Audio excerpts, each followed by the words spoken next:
Librarian on the cusp of courage. "I loved your book," says the librarian. "Prom, not speak." I open my mouth to, "Of course, we can't have it in my library," she adds. I close my mouth. The main character, she rushes on. I listen. She's disrespectful through authority. She cuts class, sleeps with her boyfriends. I wait. We can't have those kinds of examples on the shelves. Bingo. And by the end of the book, I ask? Well, she touches her crucifix. I wait, thinking of the miles of empty shelves in the hearts of her students.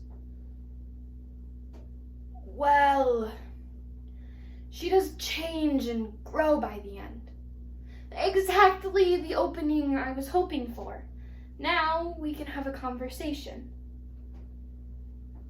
She drops her eyes to the concrete floor. I can't afford to lose my job. She runs. Laurie Halse Anderson is an American writer who was first recognized for her novel Speak, published in 1999. Speak tells the story of a high school freshman who was ostracized for calling the police after being sexually assaulted. Anderson's novel was based on her own personal experiences of having been sexually assaulted and the trauma she faced. In this poem, Laurie Halse Anderson addresses issues of censorship and other systemic problems which perpetuate sexual violence in our society. Shout, by Laurie Halse Anderson. If it please the court. The courthouse reporter was sick one day, so they sent me in his place. The defendant, a plain white guy, late 30s, kind of small, cheap suit, good haircut, charged with ugly counts of sexual assault plus kidnapping. He looked bored. She went to a party with friends, loud music and wine coolers, the night warm enough for the crowd to dance outside. Yeah, he was older, but older guys always showed up, invited or not. She had to go home, but the girl who drove there was wasted and she didn't have enough money for a cab. So, looking bored, he offered to drive her home. A gentleman. On the way, he asked if they could stop at his parents' house for a sec so he could let out the dog. A puppy. No parents. Just a roll of duct tape and 24 hours of torture as the police recited the details. The rapist yawned. Defense lawyer did his job by attacking the victim, shouting that she drank, she danced, she dressed to look good, she wanted it, she followed him, liked it rough. She cried on the stand, long blonde hair in front of her face, a curtain for her sanity. Ever been in a fight? Fists like hammers, punches thrown, rose red bloom filling the room. I saw that red as the victim shook, 'cause she thought she was safe, thought there was a puppy. I saw myself crawling over the seats, leaping, throwing punches, busting knuckles, breaking a chair over his head, the sweet sound of his teeth skittering across the floor. My pencil snapped. Me, still in my chair, notebook soaked, sweat dripping down my face, judge banged the gavel, bam! I stayed till the court emptied and I could breathe again.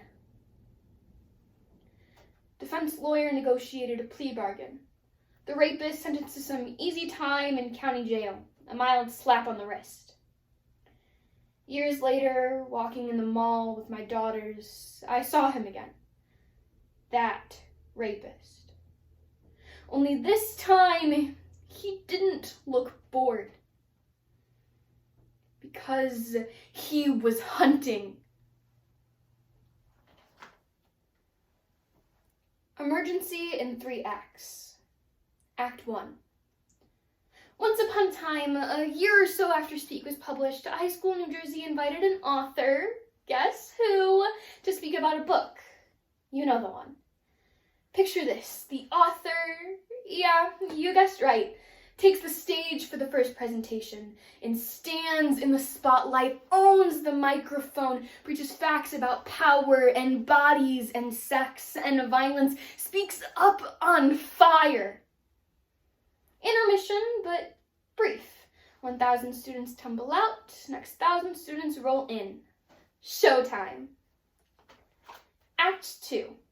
The author, still me, opens her mouth, my mouth, but instead of words, the fire alarm erupts me, silencing me. It's the only way Principal quaking in his shiny black shoes, either terrified of parents or guilty as hell, can think to shut me up. The entire school mingles in the drizzly parking lot. A group of girls gathers quietly, quickly, speaking of boys who touch them in the halls, pull them under the stairs, rape whomever they can get drunk enough on the weekends. The alarm bells keep ringing and ringing and ringing, but no rescue arrives. Act 3. When the screaming alarms are finally silenced, Principal tells me my day is done. Talking about sex and rape and bodies and touching and consent and violence is not appropriate for the children under his care, because those things don't ever happen in his school. Innocence. Censoring my books in the name of innocence will not build the fence that you want. It's not a defense against danger or stranger, the friend or the foe whose hands want to know the feel of your child.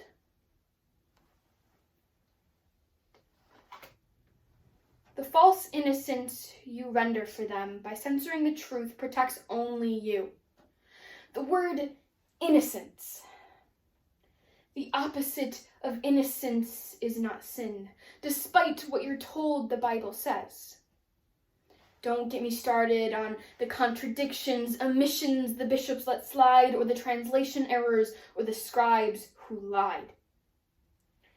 The opposite of innocence is not sin. The opposite of innocence is strength.